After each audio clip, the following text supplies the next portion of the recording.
La deuxième partie du débat de France 24. Merci si vous nous rejoignez. À quel jeu joue le Pakistan? C'est la question de notre débat ce soir. Si vous nous prenez en cours, eh bien, je vous présente à nouveau rapidement nos invités. Alain Lamballe, ancien attaché militaire en Inde et au Pakistan. Gérard Chaliand, géostratège, auteur de La Pointe du Couteau. Olivier Guillard, directeur de recherche Asie et directeur de l'information à Crisis Consulting. Et Anne Kratz, qui est historienne, spécialiste des affaires étrangères pour Democrats Abroad France. Le Premier ministre donc pakistanais Gilani s'est exprimé hier devant le Parlement. Il a réfuté les accusations de connivence avec Oussama Ben Laden. On l'écoute.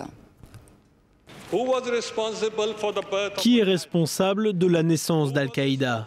Qui est responsable d'avoir créé le mythe d'Oussama Ben Laden, de l'avoir financé?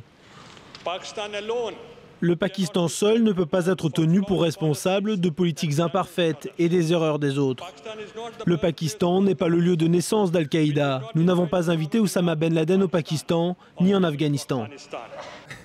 Tout n'est pas faux, dit Gérard Chaliand. La défense du Pakistan, Gérard Chaliand, finalement, c'est de dire qui a créé donc le mythe d'Oussama Ben Laden. Eh bien, ce sont les Américains. C'est ce qu'on comprend, en tout cas, entre les lignes. Effectivement, si vous voulez, à la fin des années 70, au moment où les Soviétiques interviennent en Afghanistan, c'est un fait que ce sont les Américains d'abord qui ont en quelque sorte aidé Oussama Ben Laden et ceux qui, comme lui, tels M. Assam, qui est aujourd'hui quelqu'un d'oublié, ont été les djihadistes premiers, avec bien sûr l'argent saoudien, avec bien sûr, dès le début, le Pakistan comme véritable sanctuaire à l'intérieur duquel tous ceux qui étaient les djihadistes pouvaient s'organiser, se replier et repartir. C'était l'époque des Moudjahidines. Exact. Et le Pakistan était effectivement absolument indispensable pour le ravitaillement de ces gens-là. Le matériel américain arrivé au Pakistan et était transféré par les zones tribales en particulier. En d'autres termes, ils ont été dans le coup dès le début.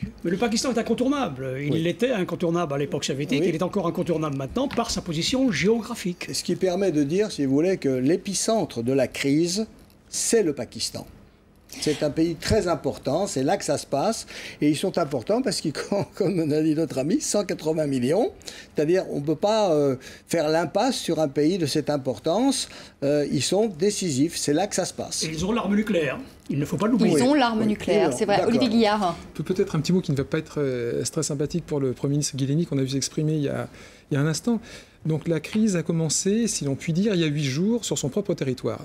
Il met 8 jours à s'exprimer devant donc, son enceinte nationale, devant les médias.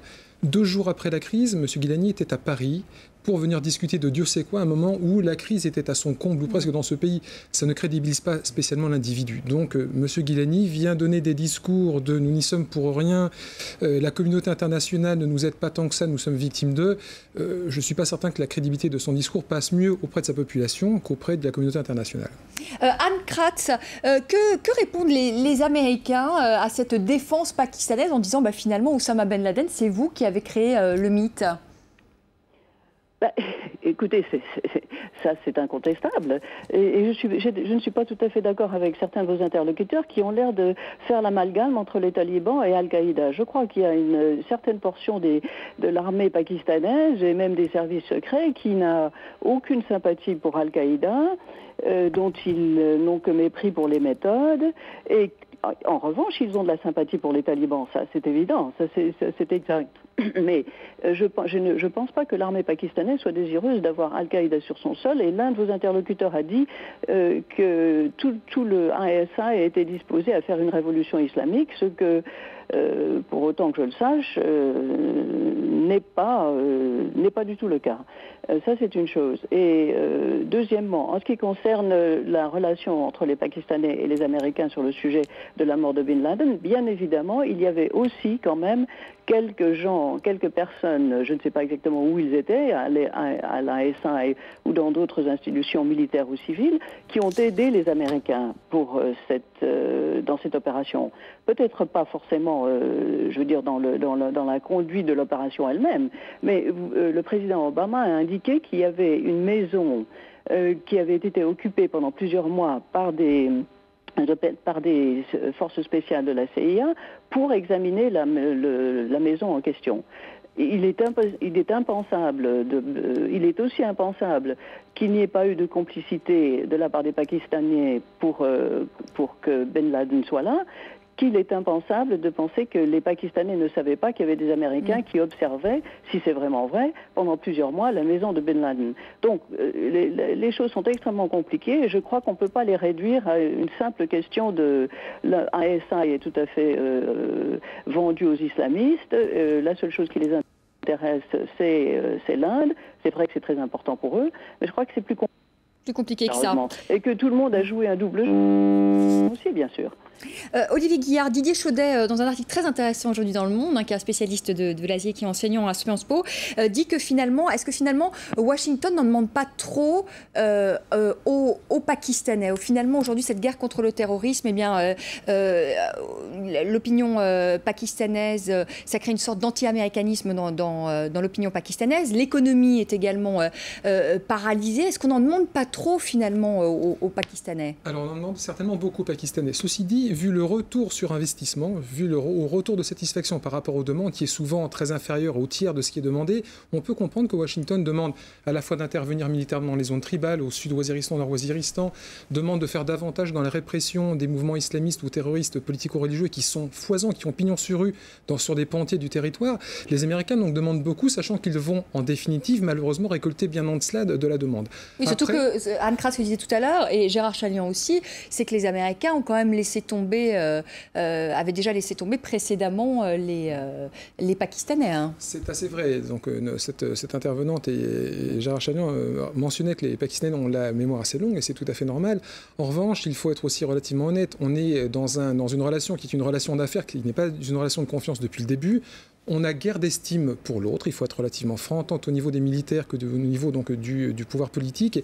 Et effectivement, l'anti-américanisme qui foisonne dans la région est à son plus haut niveau historique au Pakistan. Qui en veut... Ça, le gouvernement pakistanais doit gérer aussi cet anti-américanisme. Oui, ce gouvernement pakistanais qui est lui-même accusé d'être très favorable ou de recevoir une sorte de feuille de route par fax quotidiennement sur son bureau venant de Washington. Tout ceci crée une animosité qui est forte, qui s'exerce donc à l'encontre des représentants du pouvoir, donc du gouvernement civil, et de Washington, dont les représentants américains, il est vrai, sont quotidiennement dans les journaux pakistanais, à la télé pakistanaise, pour sorte de donner des leçons. C'est très mal vécu dans un pays qui a souffert l'année dernière, je ne dis pas que ça ne devait pas être fait, une centaine d'attaques de drones armés pilotées depuis la CIA qui font des victimes chez Al-Qaïda, chez les talibans, c'est une bonne chose, mais qui font malheureusement beaucoup de victimes collatérales. La colère pakistanaise se cristallise davantage sur ce point-là que sur cette violation de souveraineté dont beaucoup de Pakistanais... Sans compter aussi tous les attentats qui frappent le Pakistan et qui là aussi visent les civils. Bien entendu, le Pakistan en 2009 et 2010 ont été le pays qui a le plus souffert au niveau du nombre d'incidents terroristes et au niveau des victimes civiles et des dommages collatéraux.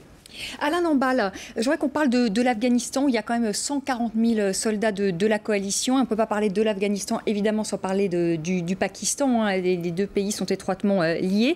Est-ce qu'aujourd'hui, la paix en Afghanistan passe nécessairement par une réconciliation entre Kaboul et Islamabad ? Il est certain qu'aucune solution ne peut être trouvée en Afghanistan sans la participation du Pakistan.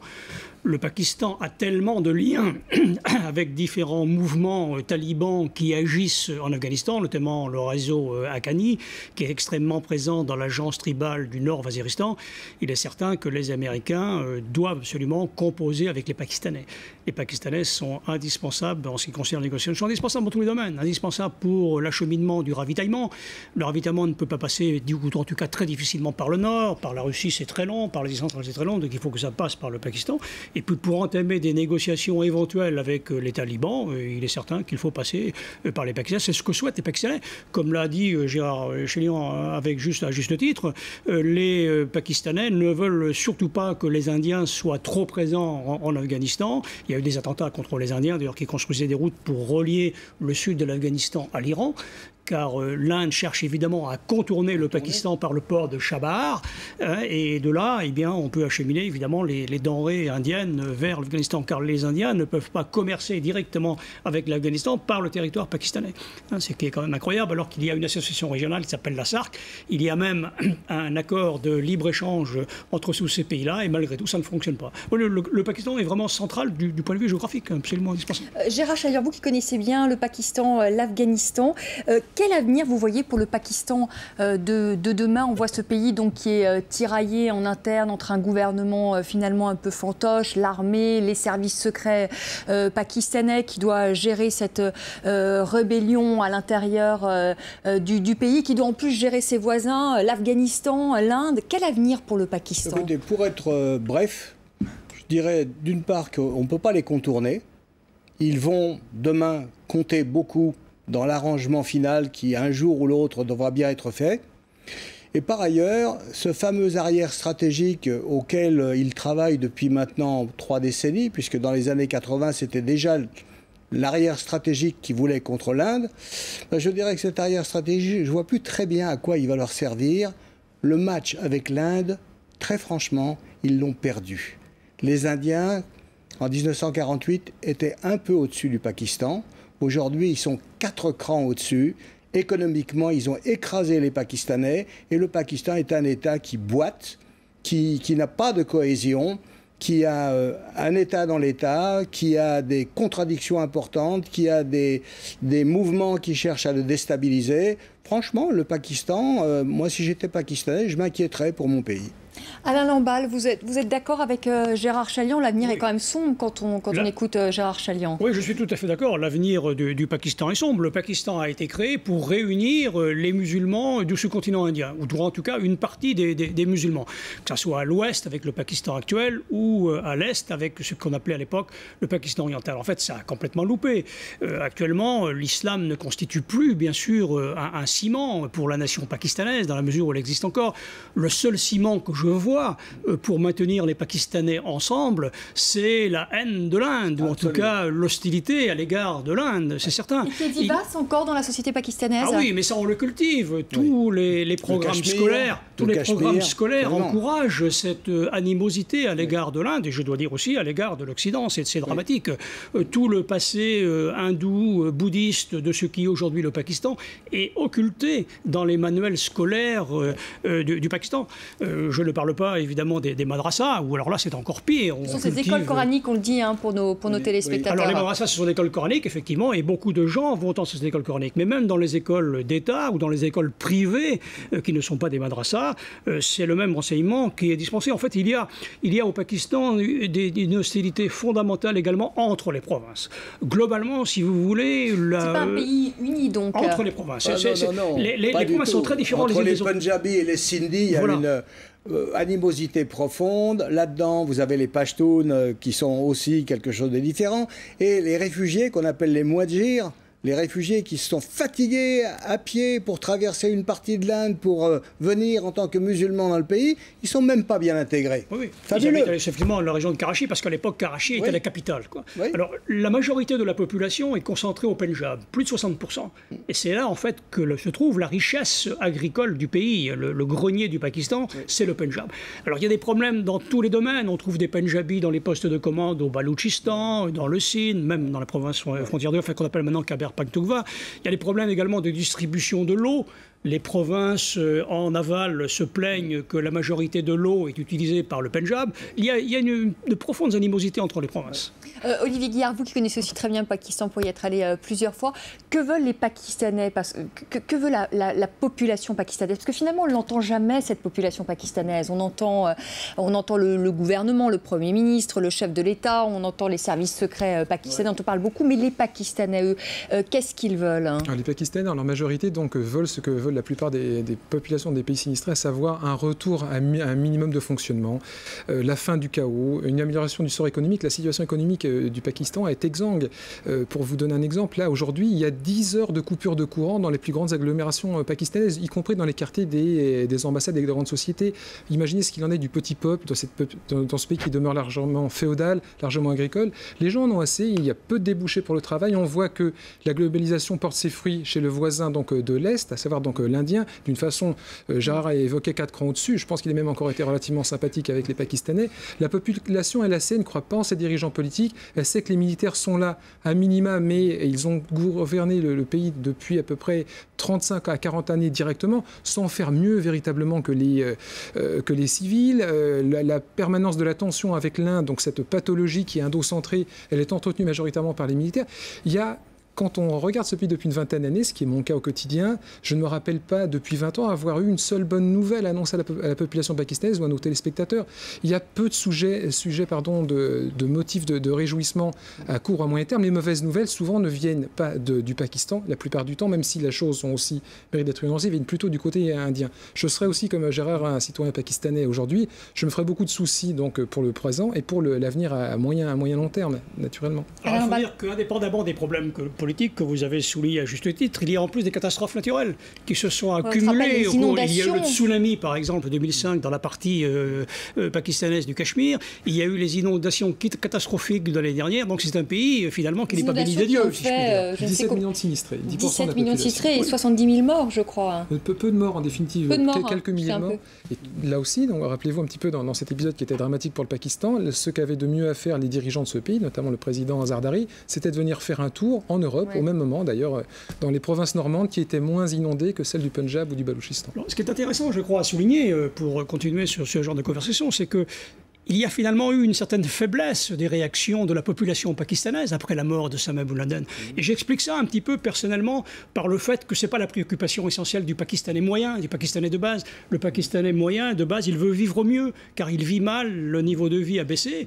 Et ils veulent évidemment, ils aspirent à un niveau de vie meilleur, ce qui n'est pas le cas actuellement, hélas. Le chemin va être encore long, Gérard Chaliand, pour conclure. Il faut quand même rappeler, si vous voulez, que l'Inde est un pays démocratique, pour l'essentiel, et qui a véritablement fait une croissance économique, et que le Pakistan a essentiellement connu des régimes militaires, et que leur croissance économique a été véritablement dérisoire. Tout en étant sous perfusion internationale financière permanente. Oui.